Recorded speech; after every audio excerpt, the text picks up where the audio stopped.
Hi friends అందరికీ. ఈరోజు అయితే మా తమ్ముడు ఎన్ని కిలోమీటర్లు నడిచినవురా? 10 కిలోమీటర్లు నడిచిపోయి వచ్చిండు.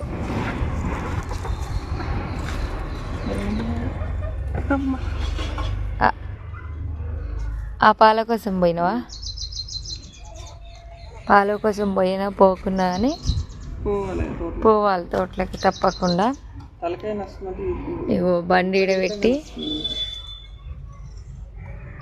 తోటలో నాకు ఏం జరిగింది, ఫోన్లో బ్యాలెన్స్ కూడా లేవు. మేమేమో ఫోన్ చేయలేదు.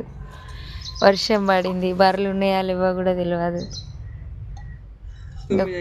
కొన్నిసార్లు ఇట్లా జరుగుతుంది అనమాట. 9 అవుతుంది టైము. మా సైడ్ అయితే చిన్న చినుకులు అయితే స్టార్ట్ అయినాయి. మరి మీ సైడ్ వర్షం పడుతుందా లేదా కామెంట్ చేయండి. నైట్ అయితే ఫుల్ వర్షం మా సైడు. వర్షం కారణంగానే ఈ బండి అయితే ఖరాబ్ అయ్యింది.